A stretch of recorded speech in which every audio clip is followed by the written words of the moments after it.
You ever lay awake at night thinking about things you shouldn't be thinking about? Missed opportunities, bad decisions. That one thing you said at dinner that ruined the whole table? Yeah, that's insomnia. Dr. Sal Monetti, MD, allegedly. Hi, I'm Dr. Sal Monetti. And for over 20 years, I've helped people sleep. Until the state told me to stop. Dr. Monetti ain't your average doctor. He didn't learn medicine from textbooks. He learned it from experience. Courtrooms. Back rooms. And one very intense malpractice hearing. People come to me saying, "Doc, I can't sleep. My mind won't shut off." I tell them, that ain't your mind. That's guilt. That's when I prescribe night-night veto. Night-night veto is the only mob-grade sleep aid engineered to shut down thoughts, memories, and inconvenient self-reflection. One pill? Your problems don't disappear. You just don't care anymore. Patients sleep through family arguments,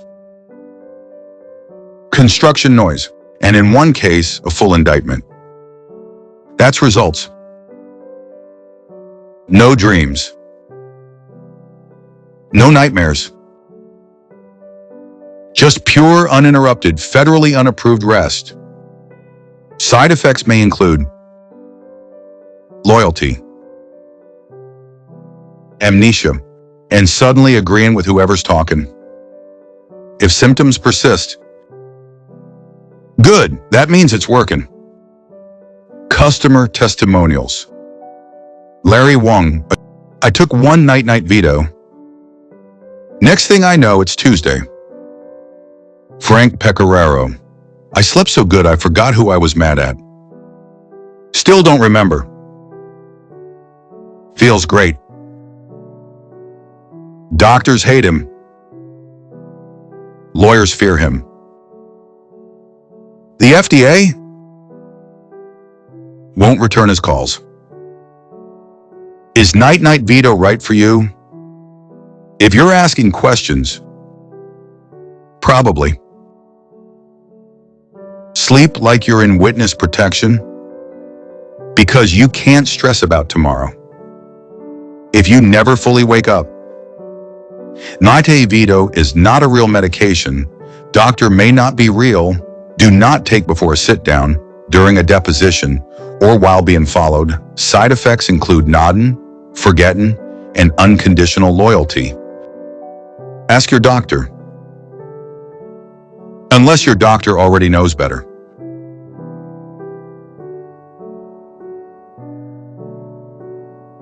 Mugs, what the fuck you doing in there, you prick?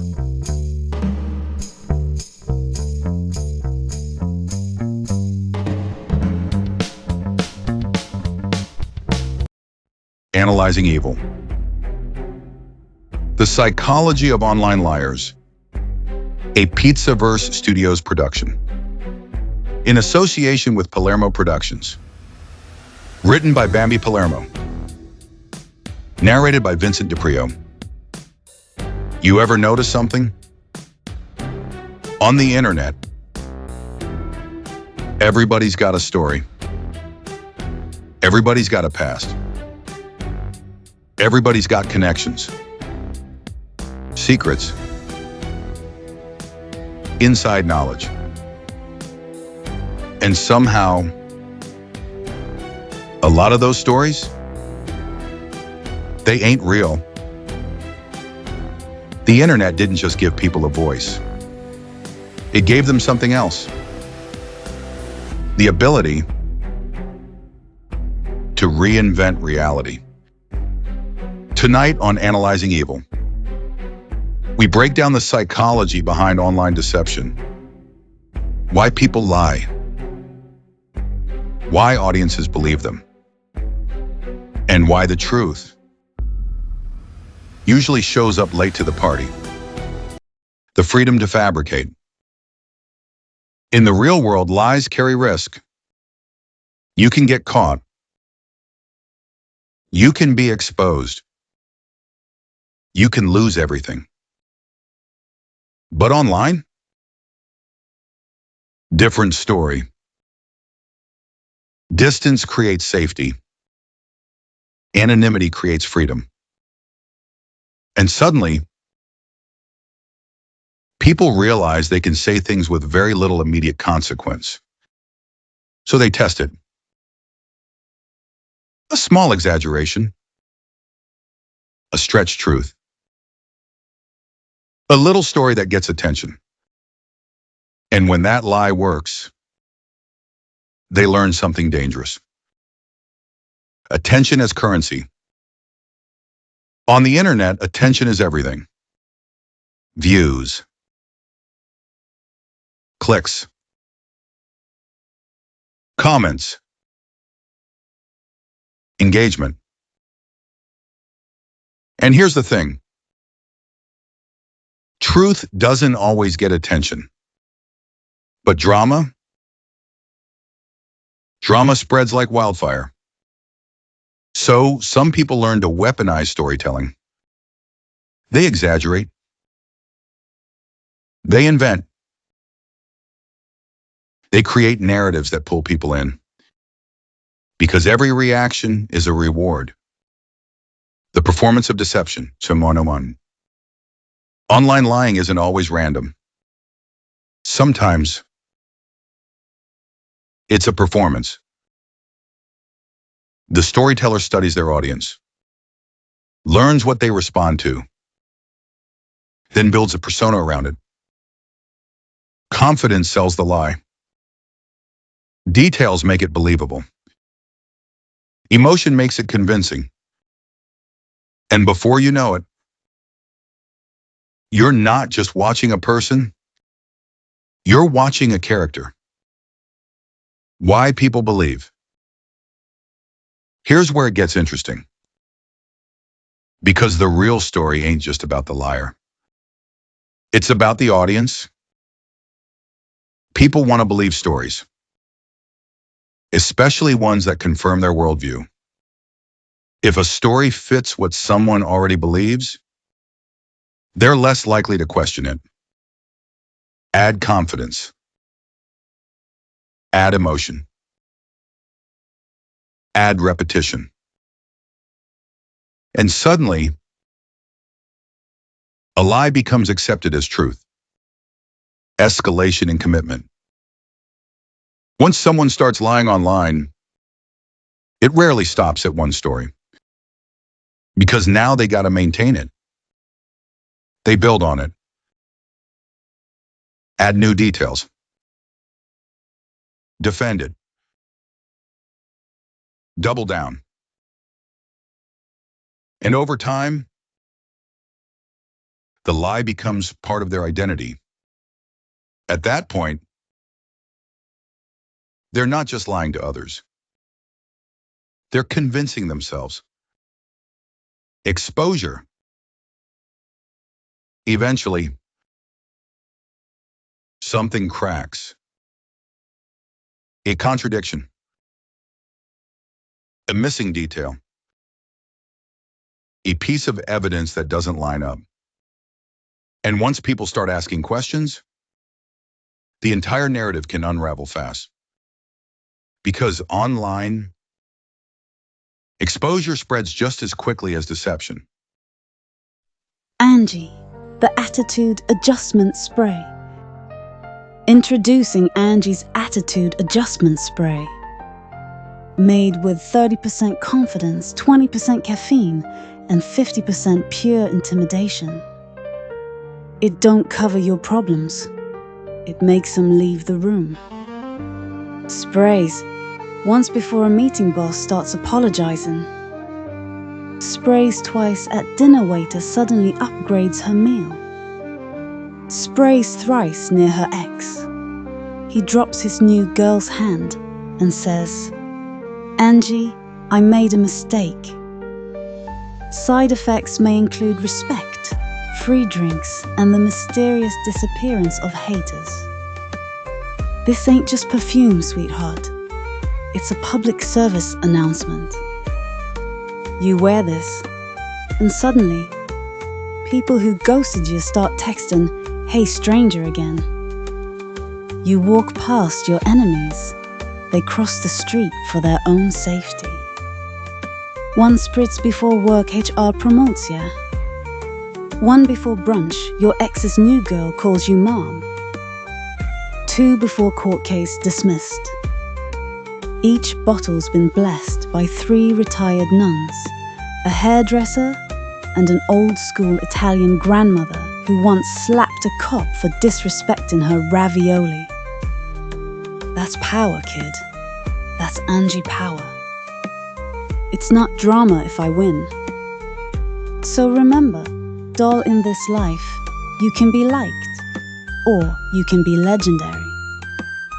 And with Angie's Attitude Adjustment Spray TM, you'll smell like success, and maybe a little fear. Confidence in a bottle.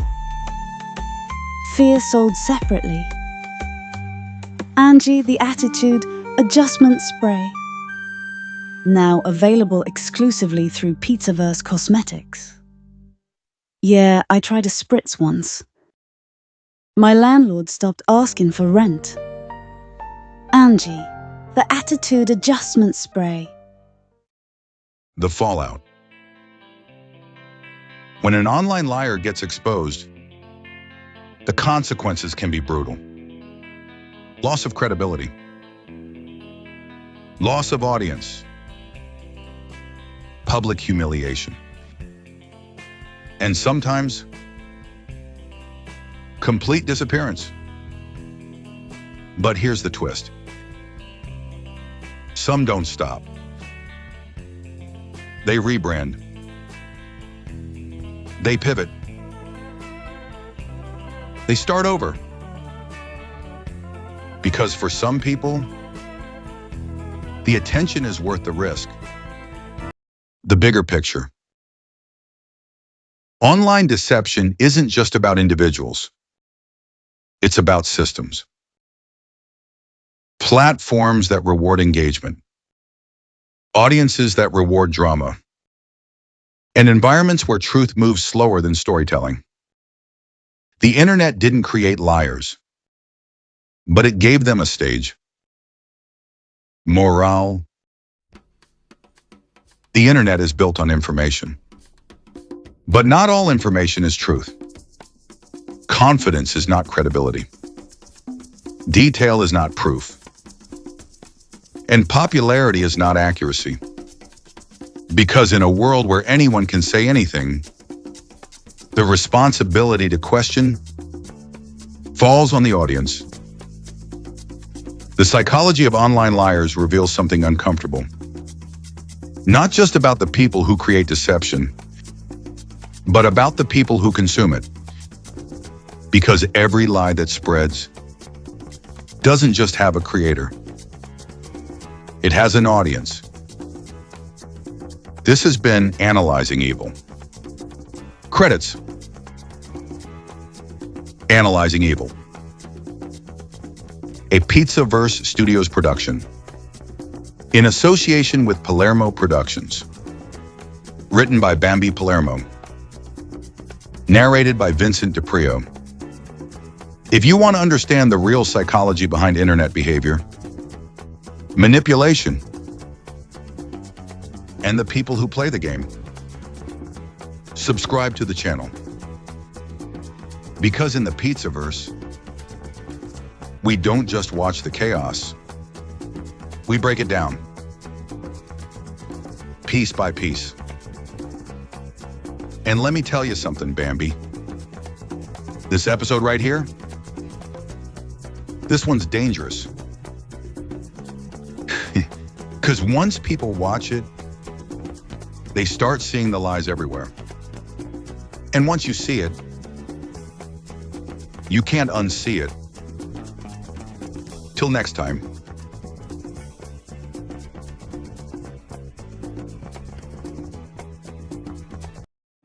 Fame used to take years.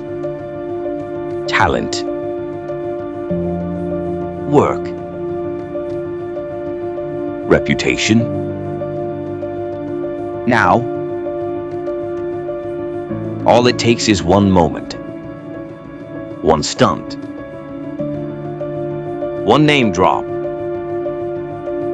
Because on the internet, attention is currency. And some people, they'll do anything to get it. They insert themselves into drama. They chase controversy. They attach themselves to bigger names, hoping some of that spotlight rubs off. Psychologists call it attention-seeking behavior. But online, it's something else. It's strategy. It's performance. It's survival. Because in a world where attention equals power, being ignored, that's the worst thing that can happen. So they escalate. Louder opinions, bigger reactions, more outrageous behavior, until the line between real and performance completely disappears. Next time on Analyzing Evil, we break down the mindset behind clout chasing. Why people do it, how it works, and why the internet keeps rewarding it. Analyzing Evil. The psychology of clout chasers. Coming soon.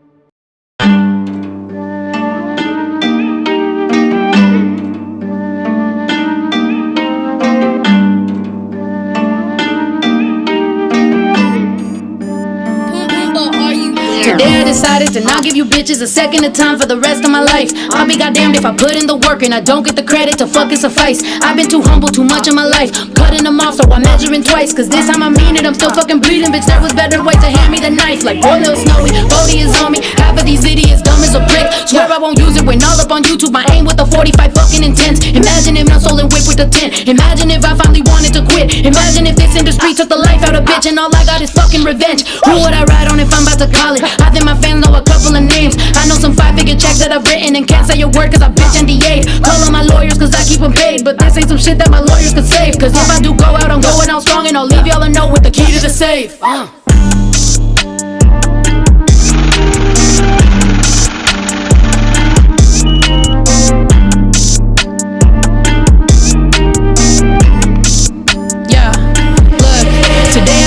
That all of the friends that I lost, I was talking shit all on the net. All of apologize, all of them know that I fucking invented, I'll never forget. I never went out in public to vent. I know exactly what I represent. And any little bitch that was that quick to switch up, all of you deserve what the fuck you gon' get. How does it feel when you look at your fans and you know that you'll lose them if I ever talk? If I ever pull out receipts or some video, shorty, I bet you piss in your drawers. Oh, you little bitch ass, silly never shit ass, fickle ass, flip flop, blind ass hoe. You should thank God with like every breath that I ain't talk my shit cause I stuck to the code. But ain't I hit you up directly, tell you that you best be treading real carefully, bitch. Bitch, don't you forget we still got a debt. See, I'ma collect my shit. If you got a question, I got an answer. Ain't I keep the same line? All that boo-hoo shit on the net was a clout chase. Them lies are so tired. Yo, I just noticed everybody that don't fuck with me fucks with each other. It's like a fucking union of dumbass people. Hey, but I'm coming back for my money though, I'm not playing, bitch.